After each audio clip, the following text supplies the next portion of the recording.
reinforced concrete column. Okay.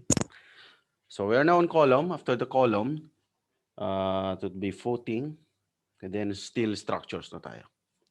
Steel design. So reinforced column. So columns could just be classified into two.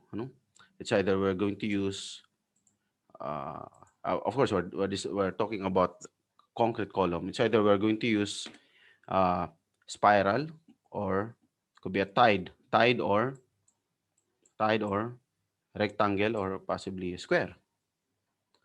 So you have this different uh, column structure, types of column. You have here the tied column or the square column, and then the spiral, and then you have your composite. Because for some cases, may mga steel structures na tayo dito, structural steel encased with that of the concrete column. Okay, so okay, for typical tied column, ito yung formula, no? By which ito, if you are going to check it, okay, pagka may column tayo, similar to the beam, there are resisting forces, that could apply, but it could be applied to, there are resisting forces in the concrete column that is resisting the applied load. First is due to this concrete, and then the other one is due to the steel. Due to the steel. Kaya, if you're going to check from here, PU, the actual PU is just equal to 0.8 or phi, or reduction factor, 0.7 sa column, 0.9 sa flexure. Sa beam, flexural stress natin, 0.9. Pagka shear naman is, ano ba yan? 0.8. Pwede ba? 0.8. And then, you have this, if you're going to notice this one, AG minus A is T. This one is for the concrete. Ibig sabihin, the gross area, you deduct that area of the steel is purely the concrete. Concrete lang siya.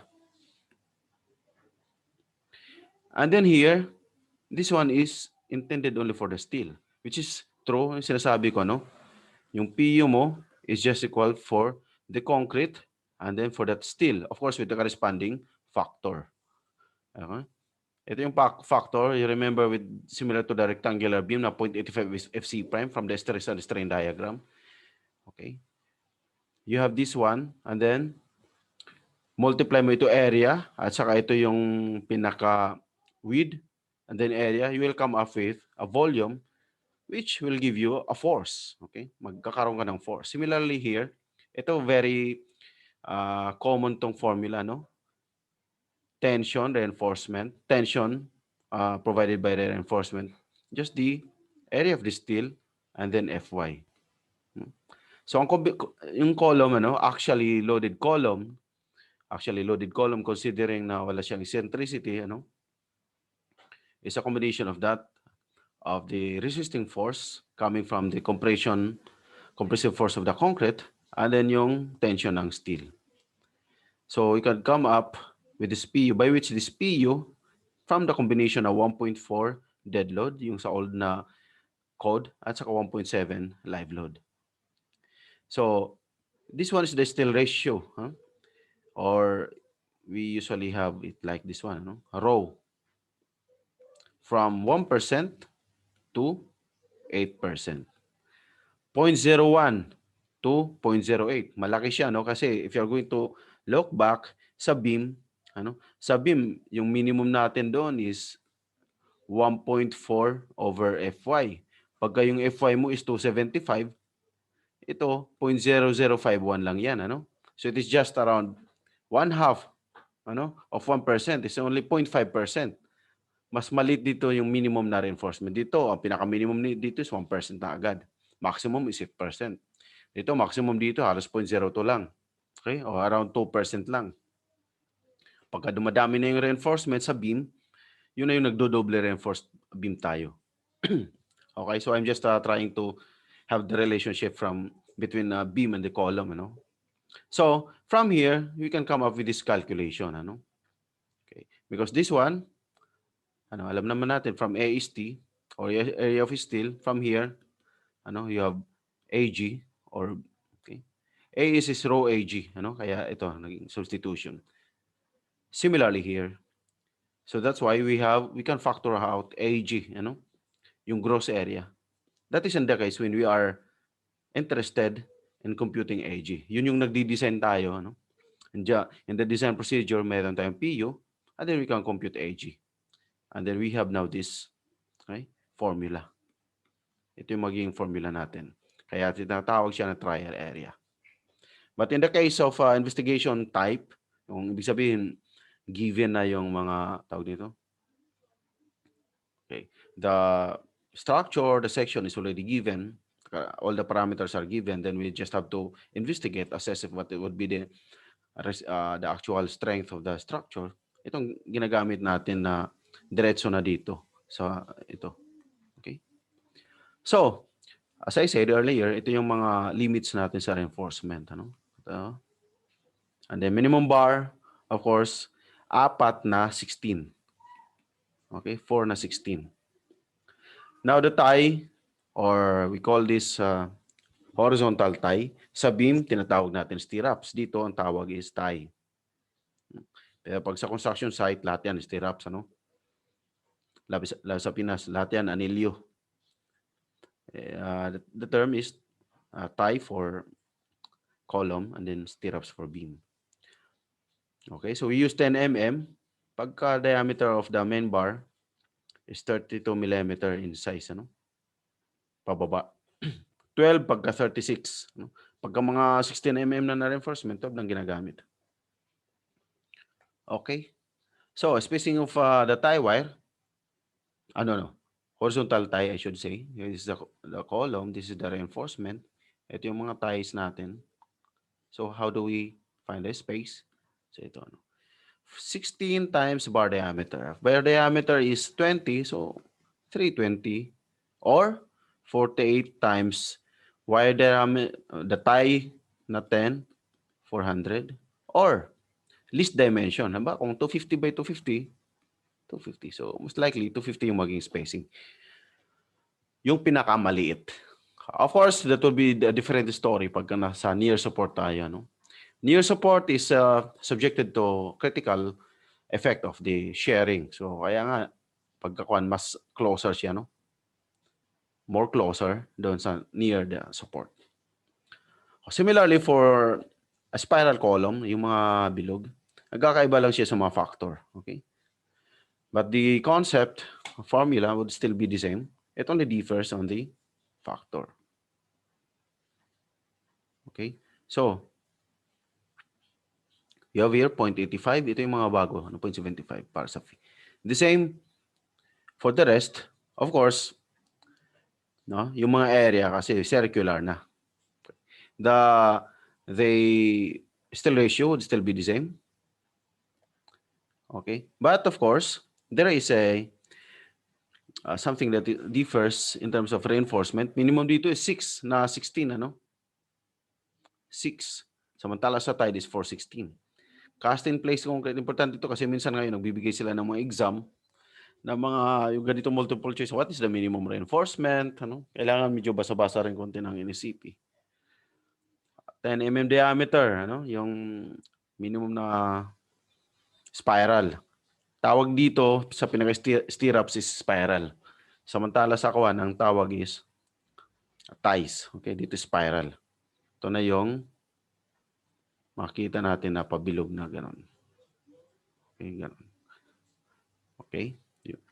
Then you have the ratio of the spiral shall not be less than to this one. Or the steel ratio of the spiral or the minimum steel ratio. Ito ang calculation niya. Gross area, area of the concrete, minus 1, and then this one. Which are going to present you what is this AC. AC, ayun lang yung deducted yung concrete cover. Okay, that would be, okay, the corresponding value of your AC. Of course, circular, pi over 4 DC squared. Pero yung DC mo, deducted yung concrete cover. Okay? What else? Then how we compute the spiral itself? Yung spacing ng spiral. Ano yung spacing? Ito yung pinaka-pitch niya, no? Dito kasi, ito, yung mga ibang sa mga probinsya lalo, ginagawa nila, sinicircle nila isa-isa. Ito yung spacing nila, which is wrong kasi ganun talaga, parang spring siya. Okay? But the concept is like this, okay? What is this? The ratio of the spiral, PES or ratio of the spiral, volume of the spiral, and then volume of the concrete. Ang tinatawag na spiral, volume of the steel. Kasi spiral ang tawag dito sa spiral column. Pero we are referring here to yung stirrups na lang sabihin natin. Yung isang ikot ng spiral na may circumference, at saka if you are going to cut section, circular area. Kaya ang volume nito is just this circumference to, and then ito, pi diameter, circumference, at area, the cross-sectional area, AS. Pag in-straight mo yan, ito yung spiral, pag in-straight mo yan, bakit DC minus DB? Kasi center to center, this one, yung DC na sinasabi natin kanina, deducted only the concrete cover up to this point only, Now, if you are going to get mula dito, dito kasi ang kinocompute, center to center, 1/2 ng diameter nito at saka 1/2 ng diameter din dito. So that becomes DC minus DB. What is that DB? Ito ng diameter ng spiral na 10. 1/2 of that. 1/2 dito sa taas. Okay, 1/2 dito, 1/2 din dito. That makes a whole diameter. Kaya, DC minus DB. Okay. Yung circumference niya, pi diameter, yung pinaka-diameter nito is DC over DB. O DC minus DB. Yan ang pinaka-diameter. Diameter. From here, center to center, okay, here going here, is the diameter, DC minus DB. Itong DC, yung sa edge mismo yan. But here we're checking from the center to center. So we have here, this one is the area of the spiral, and this one, of course, is the area of the concrete core. Okay? Ito yung concrete mismo, yung DC lang. Ito yung pinaka-concrete core niya. Which is just the area of the circle, just like the volume of cylinder. Okay? Area of the circle, multiply mo yung pitch na yan or yung spacing na yan, then you can have this one, volume of that concrete core. So we can have the formula for the spacing of the spiral. Pagka cross multiply natin, we come up with this formula. Na S is equal to 4As, DC minus DB. Take note, this one is 10 kasi yun yung diameter ng spiral. Not unless kung 36 mm siya, tataas siya, 12 mm. Mostly 10 mm. Okay? Spacing, area of the spiral, na pi over 4 diameter squared. 10 mm lang naman ang diameter ng spiral. Okay, then DC, the core diameter. Ito, diameter of the concrete column. Then you have spiral. Okay, so that's it.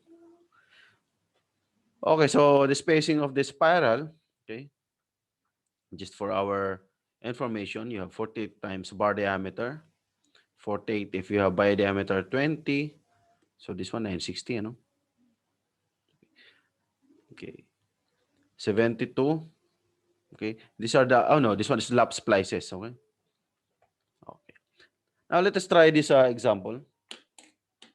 Okay.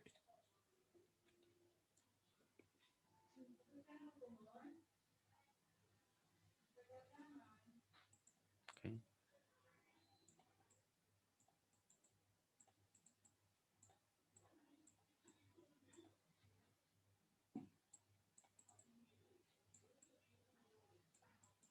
Okay.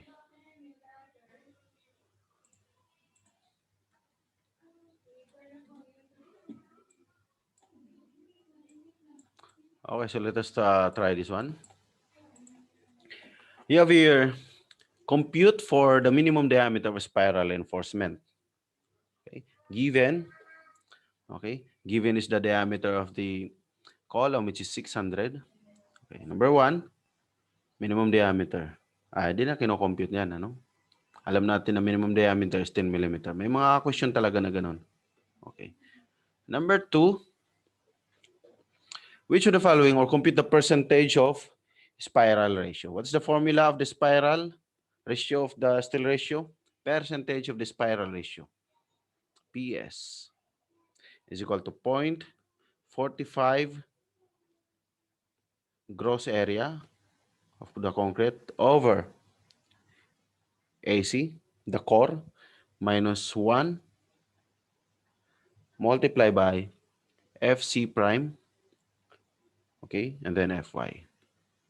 So, we have here the column, the spiral. Okay, sorry. So, you have here, diameter is 600. Andito yung reinforcement natin, ano? Na magko-concrete cover tayo na. Ang concrete cover is 40. Okay? So, therefore, this one is 600 minus 40 dito, 40 rin dito. So, that is 80. You have here 520. Okay? 520. Okay. So, 520 is just, actually, is just your DC. Okay? This is DC. For the core. Okay? For the core. Okay. So, what is AG? Pi over 4. Diameter is 600 millimeter squared is equal to pi over 4, 600, 282,743. 282,743 square millimeter. Now, AC, ayun na yung core ng concrete. Ano? Pi over 4 all over 520 millimeter squared. Okay. So you have 212,372. 212,372 square millimeter. Okay? So, let us substitute. You have 0.45. You have AG 282,743. And then you have 212,372.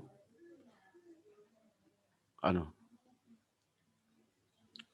You have minus 1. FC prime is 21 over Fy 275. So you will have, okay, 0.01139. 0.01139. Okay. In other words, you have times 100, 1.139%. Okay. Now, number 3. Number 3, compute the spacing of spiral. So, formula lang din. Okay. What is S? Is equal to 4AS. Okay. DC minus DB all over DC squared. Na-derive na natin to kanina, okay? And then you have still ratio. Okay? So you have here 4AS. Ano yung AS? Okay, AS. Pi over 4, ano yan? 10 mm. Yung diameter ng spiral o diameter ng stirrups, sabihin na natin para mas common sa atin. This is 78.54. Okay? So you have here 4 times 78.54. And then you have DC minus DB na compute natin yung DC 520. Okay? Yun lang yung deduction with only deducted is the concrete cover. Bar diameter ng spiral or stirrups is 10. DC squared, 520 squared. And then steel ratio, which we computed earlier, ayan, 0.001139. 0.01139. Okay? So we have spacing is equal to 52 millimeter. Kadalasan naman ng mga spacing, 50 to 75. Okay? So, any question? Okay lang. Okay lang, sir. Okay lang. Okay. Break lang tayo saglit ng 5 minutes, ano? Mga 5 minutes lang. Makuha Okay sa, po, sige po. gusto nyo magkape or saglit lang. Okay Okay? po. Thank you. Okay. Thank you.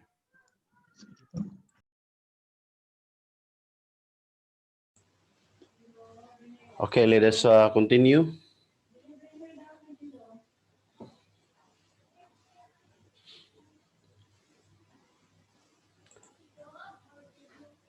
Can we continue? Okay po. Sige, sir. Okay.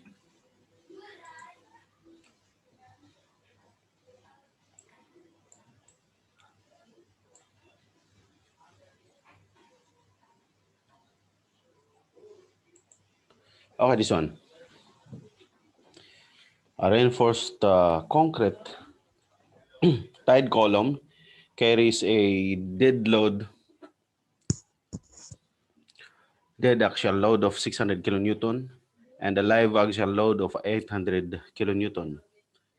Okay. Which of the following or compute the final factor load? Ito madali lang sa first na one. Okay.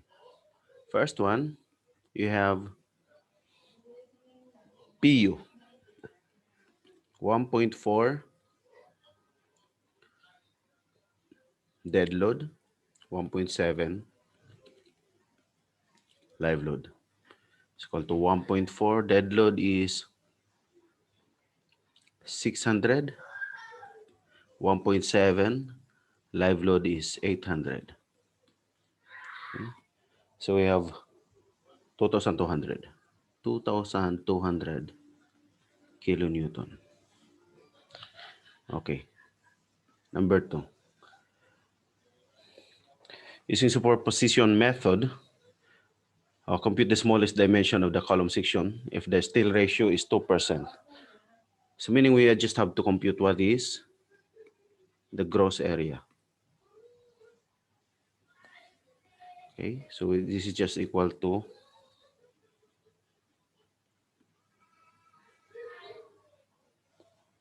PU over 0.7. This is tied column. You have 0.8,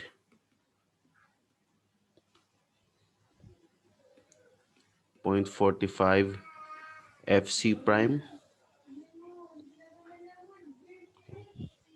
0.85 I should say, 0.85 FC prime. Then you have 1 minus that steel ratio,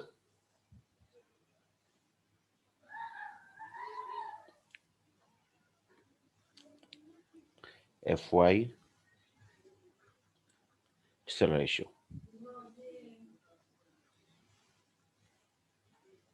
So let us substitute. You have 2,200 will make 8. Okay, 2.2 to make it Newton. 2.2 times 10 to the power 6 or 2,200,000 Newton. You have 0.7. You have 0.8. You have 0.85. FC prime is 28. 1 minus steel ratio given to be 0.02. Then you have Fy is 400. Then you have 0.02. So therefore, we can compute the area to be 125,417. 125,417 square millimeter. So if you have this column, okay, so here B and B, So therefore, B squared is 125417. Therefore, we can have B is equal to 354. 354. Say, no, 360. This could be the nearest answer from the choices. Okay. Number three. Number three, we should or compute the number of 20 millimeter diameter bar. Okay. So ito mas madali dito sa kuwan, sa column.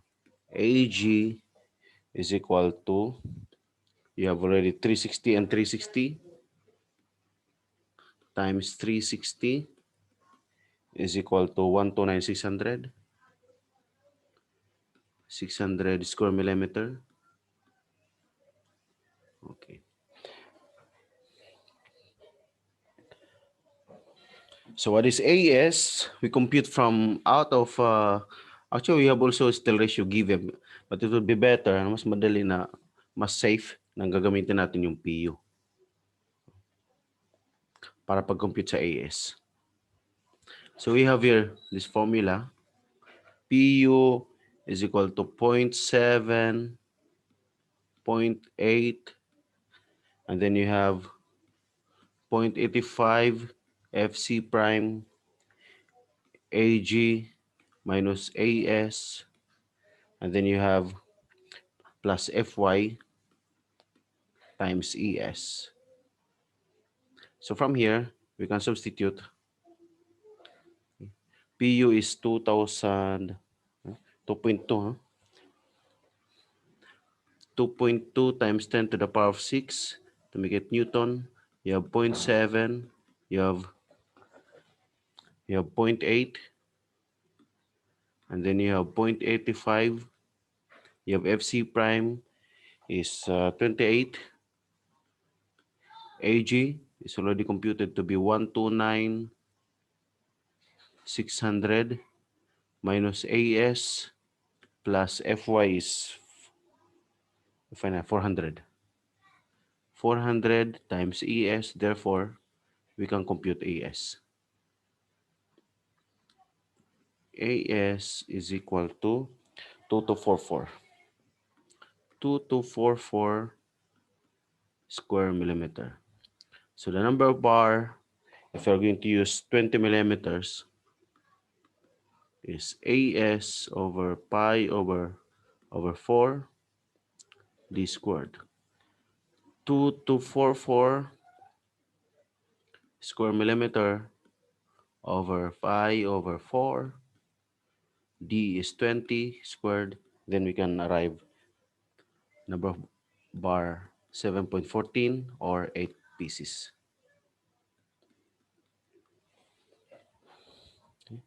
8 pieces of 20 millimeter diameter bar. Okay. So let us continue. How about this one?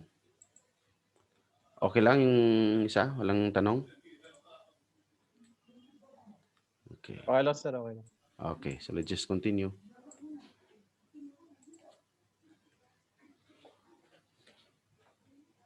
Okay. So we have here a 590. Okay. 590 by 590 reinforcement concrete column with section shown is subjected to a service axial dead load of 450 and a live load of 500 kilonewton. Dead load moment is 135. Live load moment, this one should be kilonewton meter. Okay, not per meter. Okay. Compute the equivalent eccentricity. So we know that the moment mu is just equal to pu times eccentricity. That is if we have here, let's say you have your column, okay, and then you have a certain ultimate load pu with eccentricity, meaning, okay, it deviates from the center of the column, then you have this rotation, okay, moment, which is just equal to Pu times eccentricity. So for us to compute the eccentricity, we need to compute Pu, which is 1.4 dead load plus 1.7 live load, or 1.4 dead load is 450 plus 1.7 live load na 500. So Pu is equal to 1480 kilonewton. Now, Mu, on the other hand, is just 1.4, 135. 135, and then 1.7, 150. Okay? So we can have 444. 444 kilonewton meter. Okay? So therefore, we can have this eccentricity, which is just equal to mu over pu, or we have 444 kilonewton meter over 1480 kilonewton. Therefore, our eccentricity is equal to 0.3 of a meter, or 300 millimeter. Okay, next is to compute the area of steel reinforcement. Since there is eccentricity, actually it's a problem given yung ano? Given itong interaction diagram. Okay? So first, as you can see here, meron tayo dito.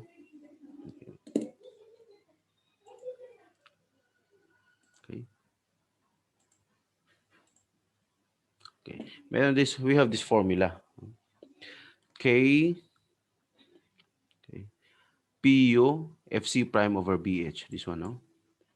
KPU FC prime BH, and then in this axis you have this one, which is RU, okay, PU E FC prime over BH. We can compute if we can compute K, which is equal to PU FC prime BH, given man ito, no? These are all given. If we can compute it, and then we can compute also this RU, then we got this intersection. Take note that this one, 0.1, okay. This one is over E over H. Once we have this intersection, ito, 0.0, 0.01, 0.02, 0.03, 0.04, this is still ratio. And then we are here, the second question, we are looking for the area of steel reinforcement. If we have steel ratio, ano, we can compute AS.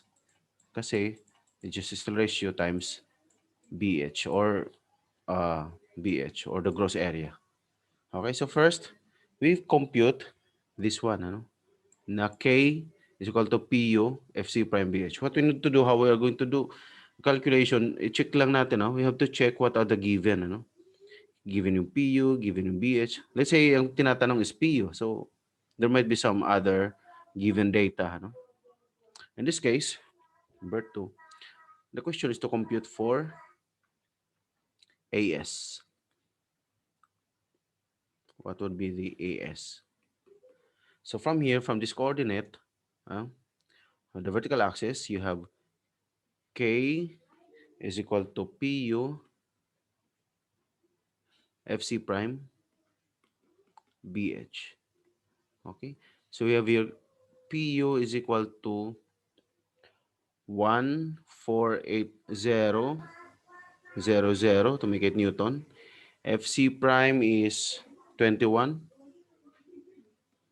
B is 590, 590 by 590. 590 and then 590. So we can calculate it equal to 0.202. And then you have on this horizontal axis, okay, you have your PUE, that's RU, okay. RU, PUE, actually this is, yeah. RU, PUE, and then FC prime, BH squared. FC prime BH, sorry,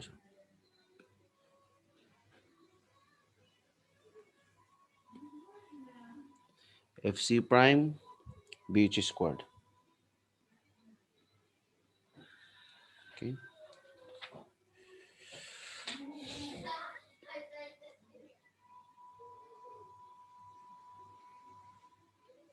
Okay. So PU actually this is just okay to 140 1480. E is 300. FC prime is 21. B is 590. H is 590 squared. Okay, let's try to calculate it. 1.480 times 300 equals divide 21 times 590 times 590. Okay. It's 0.10 or 0.108. 0.108. Okay, so let us look for it. Ito, 0.103 ang sagot nila dito. So, similar yan dito, no? 0.08, 0.09, 0.1. Okay? So, mga nandito rin, ano? Kasi 0.1, then you have, okay, 0.11, 0.12, 0.13, 0.14, 0.15, 0.16, kung mga banda rito. Once you have this one, okay, and then you have also here, na-calculate natin dati na 0.202, and then 0.108, 0.202, 0.2, 0.3, ano no, 0.2, 0.3, 0.4.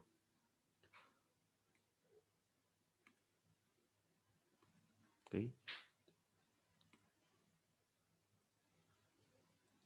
0.2, this one is 0.2, okay. 0.3, so this one is 0.25, okay. 0.25, 0.3, 0.35, 0.4, 0.3, 0.3, so this one is 0.25. So 0.202 is just a slightly, panggabok lang, hairline lang above 0.2. So you can have here. And then ito naman 0.103, 0.08, 0.09, 0.08, 0.09. So this one is 0.1. And dito is 0.12. So dito, 0.12. 0.105. Okay, 0.105.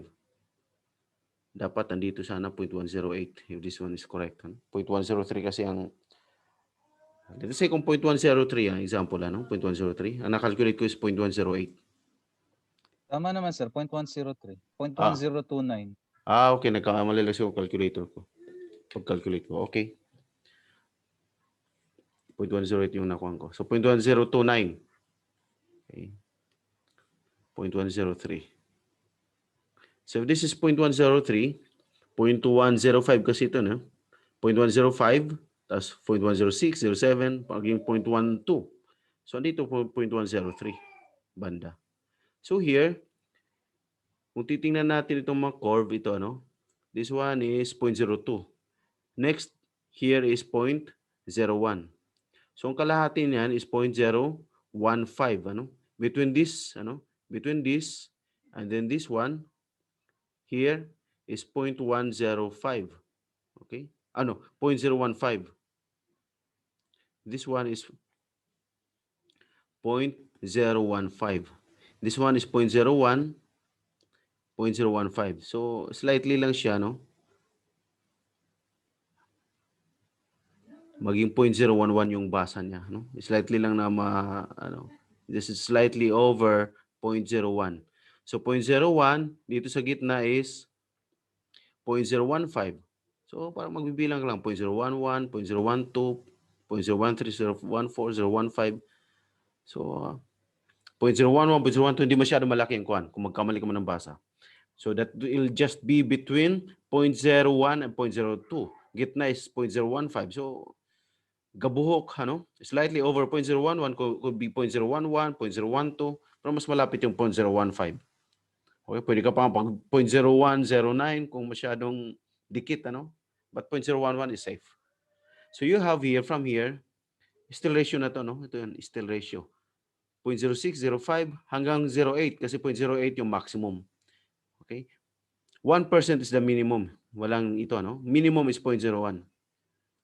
Just in case na yung we have come up with the 0.00, ang gagamitin natin is 0.01. Okay? But in this case, it's slightly over the minimum na 0.01. So therefore, from the table, we can have 0.011.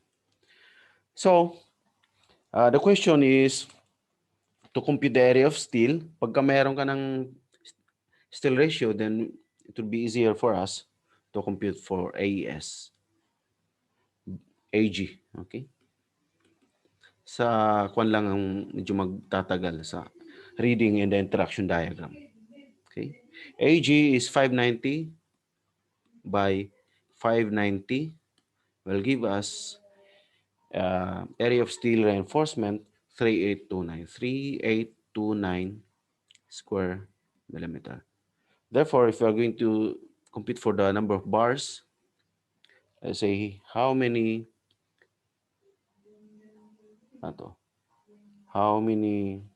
size of a question? Which of the following gives the minimum size of steel bars? Okay.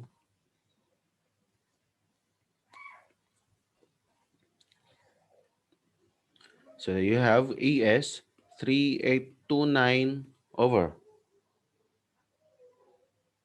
minimum size, Nagkuha ba ng bakal? Wala.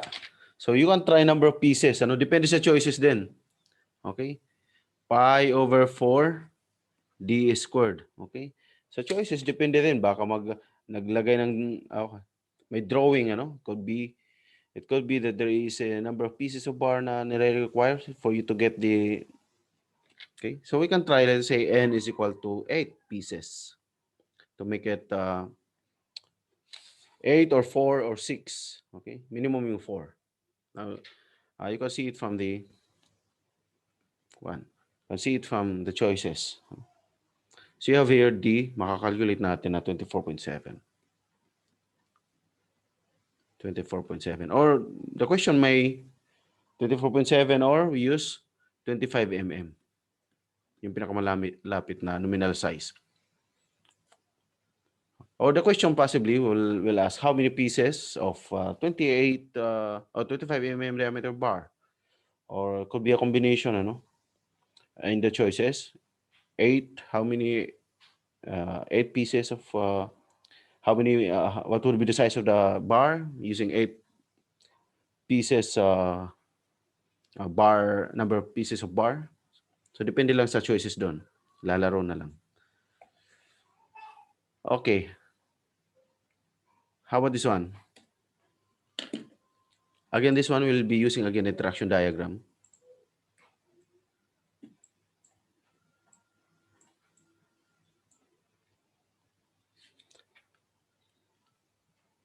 A tied column having the given cross section shown. So it is shown, na 632. You have here this column, rectangular column. Okay. You have here tatlo dito. Then you also have here 3 here. So that becomes 632. Compute the reinforcement ratio in percent. So number 1, what is the reinforcement ratio in percent? Alam naman natin that this is just equal to AS and then AG. Okay. What is AS? Pi over 4. Bar size is 32. Ilang piraso? 6. And then you have AG, which is this one, the size of the is 350 by 700. This one is 700 and this is 350. Okay, so the gross area is 350 by 700. In other words, we can compute the still ratio equivalent to 0.0197 or 1.97% times 100. Okay, number 2, compute the ratio E over H. Okay, when H is 250, what is the eccentricity? Okay, 250. Okay, eccentricity is, no, this is E. Okay, eccentricity is 250. E over H kasi may ano dito, no? Ito sa interaction diagram. If you're going to check. There is E over H, ano? Ito. Part of the interaction diagram. Nasa interaction diagram siya, ano? This is E over H. So this is a preliminary question leading to that interaction diagram. So E over H is 250 times H. We use ito, andito yung H dito is, this one is 700. Ano? So you have to check also the diagram. Okay, wait. Okay. Okay, so you have H is 700. So you have 250 over 700 will give you 0.357. Okay. Now, number 3, compute the value of the maximum load, Pn, that the column could carry using the interaction diagram. Okay. So from here, from this diagram, let us check, asan dyan may Pn? Ito, ano? May Pn. Okay. May Pn. But how can we do this one? Dapat, we have to determine this axis. Ano yung coordinate na yan? Is it 20? Is it 15?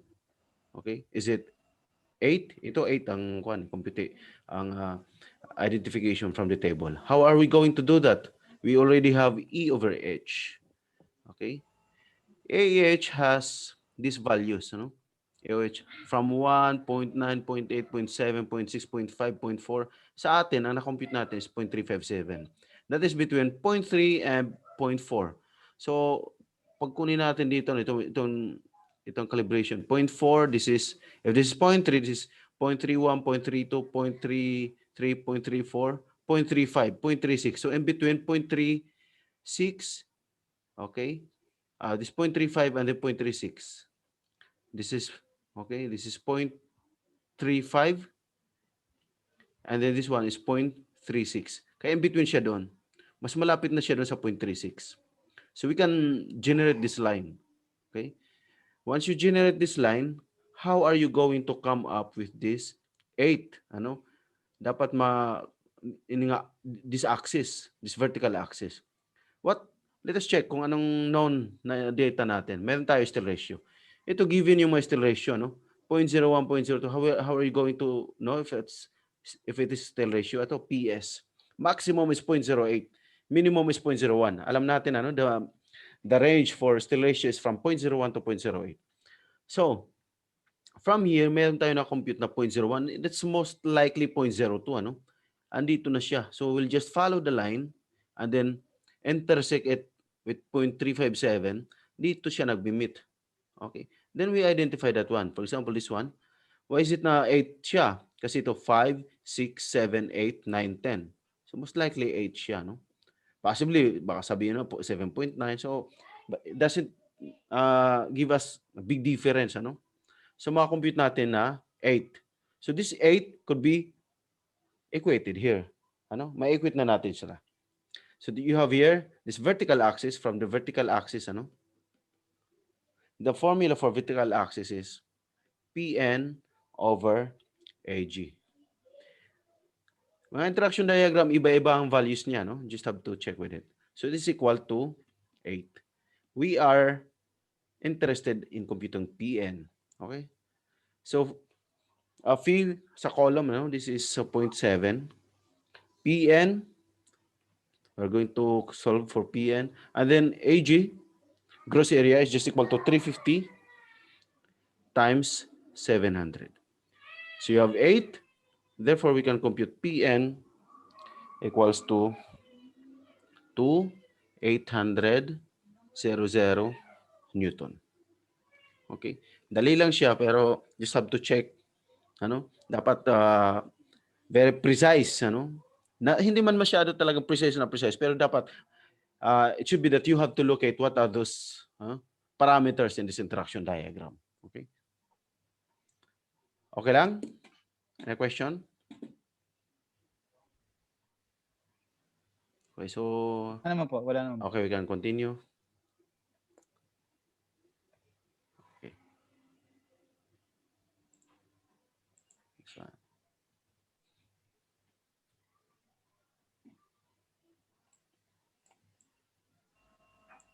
Okay.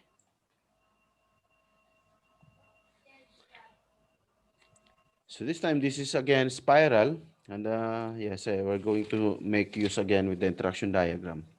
You have a spiral column having a diameter of 500 millimeter, is reinforced with 822 diameter bar.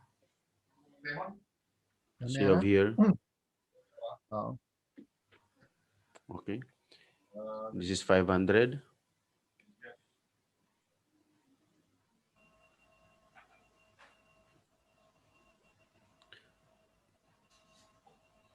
Okay, the reinforcement is 822.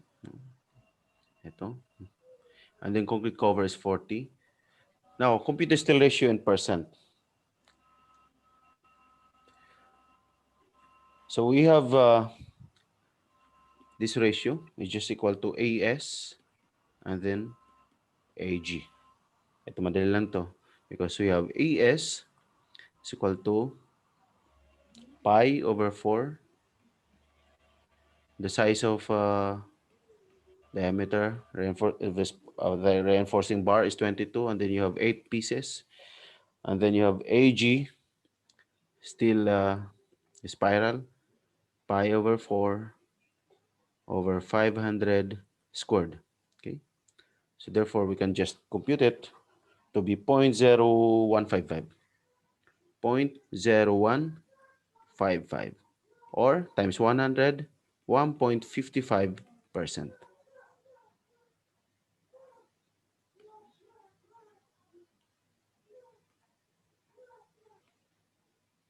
Okay. Yeah. Okay. Number 2.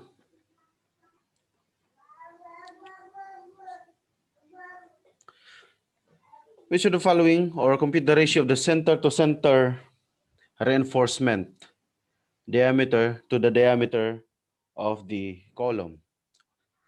Ratio of the center to center reinforcement to the diameter of the column. So, ibig sabihin, okay, let me draw.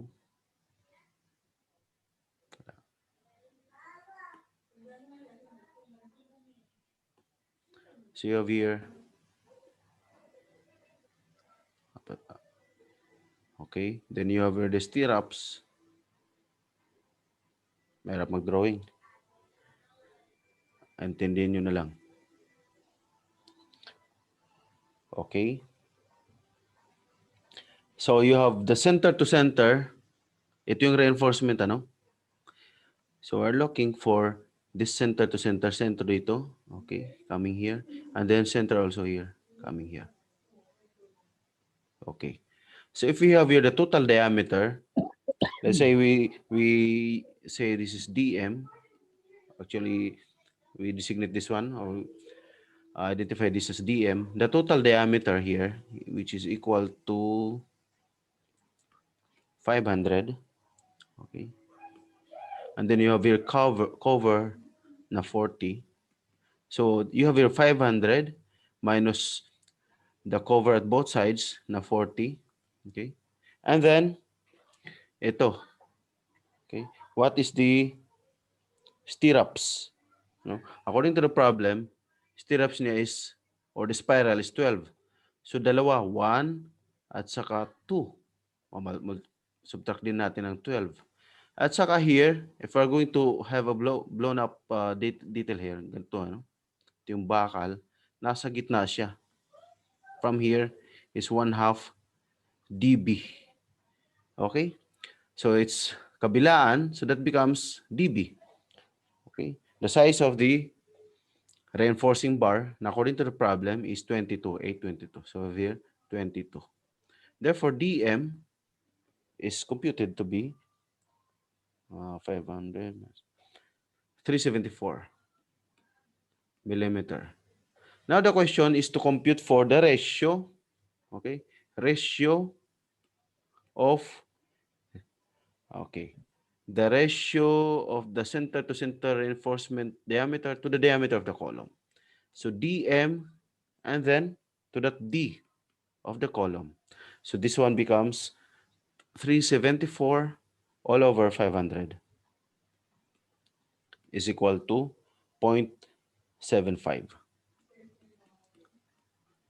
Let us check kung kasama ba to dun sa nare-require. Over D. Okay. Ito, no?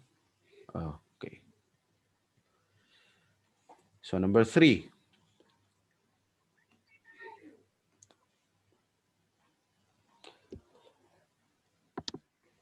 Third question. Compute the value of eccentric load P having an eccentricity of 200 millimeter using the interaction diagram. Okay. Find the value of the eccentric load P having an eccentricity of 200 millimeter using the interaction diagram. So we're going to use this diagram now. No? Okay. We are going to compute for this PU. Okay. Now, for us to compute for PU, we need to get this point.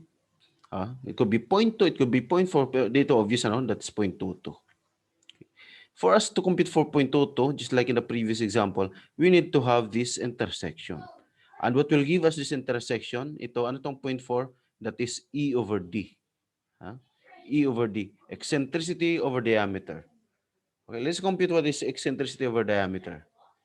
Okay, so that we have first information, A over D, I should say. E over diameter, which is equal to 200. Ang 200 given sa problem. Okay? 200 eccentricity. 500 is equal to 0.4. Okay. Now, once we have 0.4, okay, what do we need? Is between this one. Okay. This is Stell ratio. Ito. This one. From 0.0, 0.01, 0.02, 0.03, 0.04, 0.056 until 0.08. Okay, this is still ratio. And we computed it earlier. Ano? Our still ratio that we computed earlier is equal to this one. 0.0, ito. 0.0155 or 1.55%. Okay. So we have still ratio na 0.015 or 1.5%. So that is just between 0.0, this is 0.01. No? Between 0.01 and 0.02 is your 0.015. So we prolong this one up to here. Okay. And then we met with this 0.4. Now we calculated earlier na E over D. We have still ratio na 0.015. Okay. We have here. And then we can read it from here, 0.2, 0.3, 0.4. Okay. 0.2, 0.3. So the reading is 0.22. Okay. So that reading is 0.22 which is equal to this one. PU, PU, what's that? FC prime times D squared. Okay? PU FC prime diameter squared. Okay? So equal to PU, again, we don't know, but we have 0.22. FC prime is 28. Diameter is 500. We have squared. Therefore, PU could be calculated 1540,000 Newton. Or PU is 1540 kilonewton. Okay? Okay lang. Let's continue.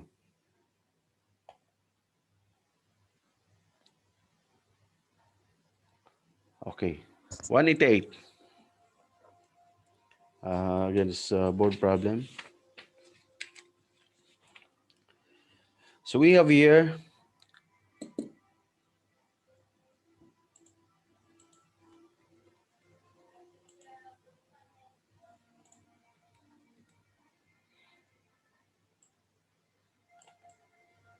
okay.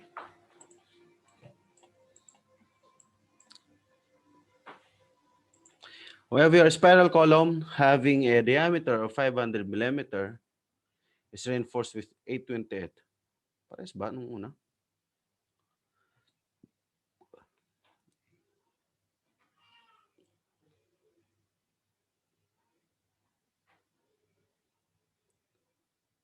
Okay, iba lang. Okay, iba. Data lang parehas. Okay, so first question is to compute the installation percent, almost the same. Which of the following gives the ratio of eccentricity to diameter of the column? Parehas. This one is eccentricity to diameter of the column. And then compute the value of eccentricity load Pn having an eccentricity of 200 mm using interaction diagram. Parang similar yung unang compute natin. Okay. Okay, anyway. Solve na lang natin.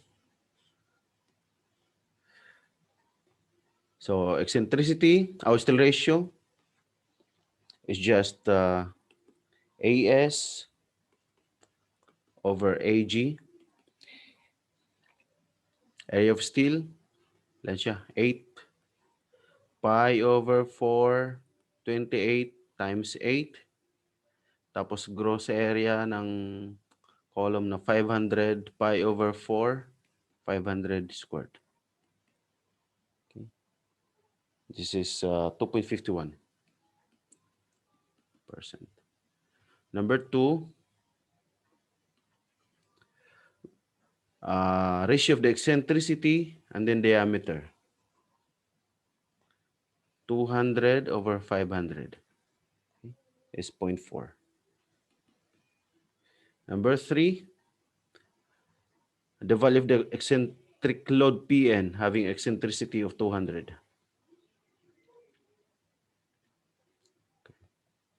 So here, okay,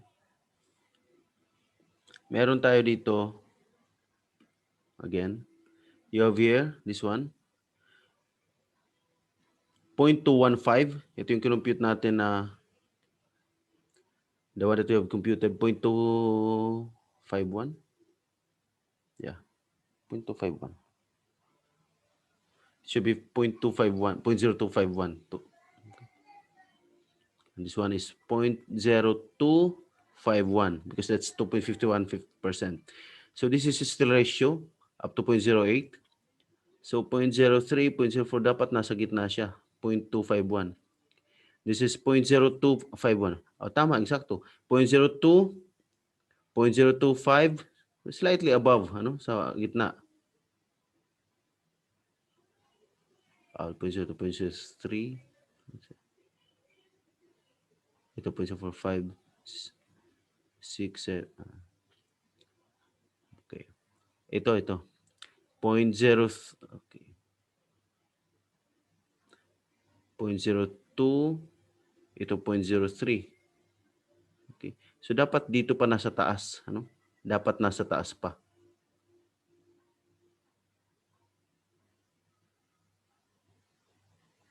Okay.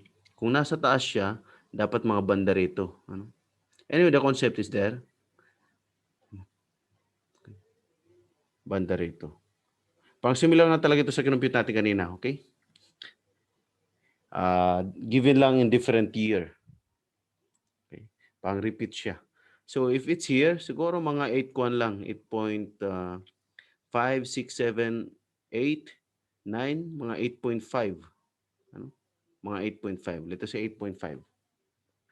So this is, kasi ito na-compute natin na E over D, o E over H, E over D. E over D or E over H, ano? Na 0.4. So, mga 8.5. Okay? Mga 8.5. Kasi we're looking after PN. Okay? So, sabihin na natin, 8.5, no? Hindi masyado malaki yung pagkakaiba, is equal to phi PN over AG. Okay? Okay, so phi is, since this one is spiral, 0.75. PN is the one we are calculating. AG is pi over 4. Diameter, 500 squared.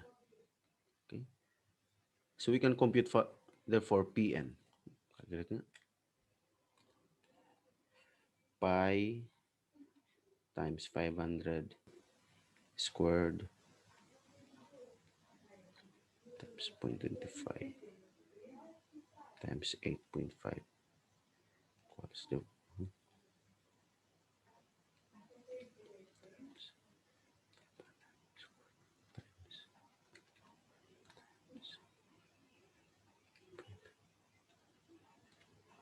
25.75.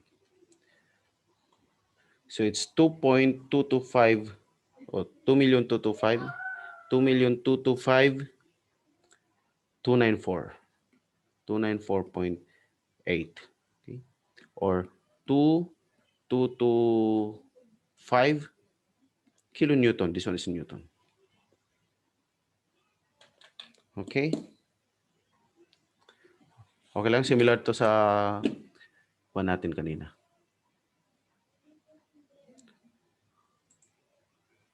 Any question? Okay lang? Alam po. Okay.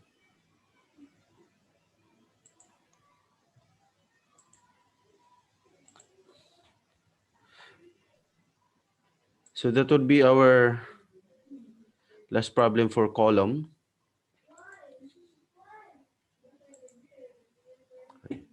Yeah.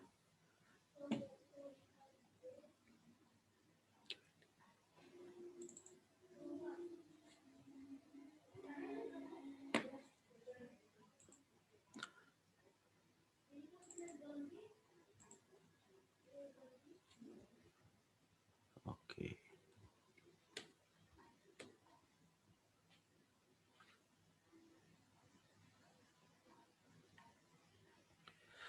Okay, that would be the last that was the last example for column. Susunod natin is footing, ano? Okay. So sa footing, okay. So we have strip footing and wall footing. May mga lumalabas na mga strip footing at saka wall footing sa board exam din, ano?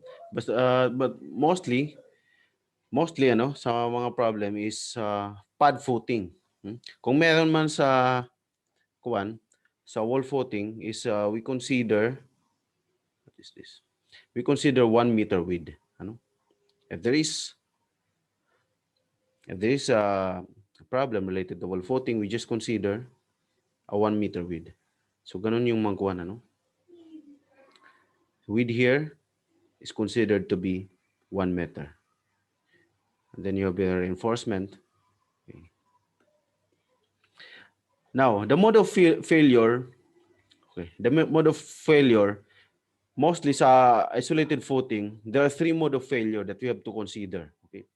First, here, as you can see, we have by moment, critical section at moment, that is when we cut, ba ito yung critical section ng moment.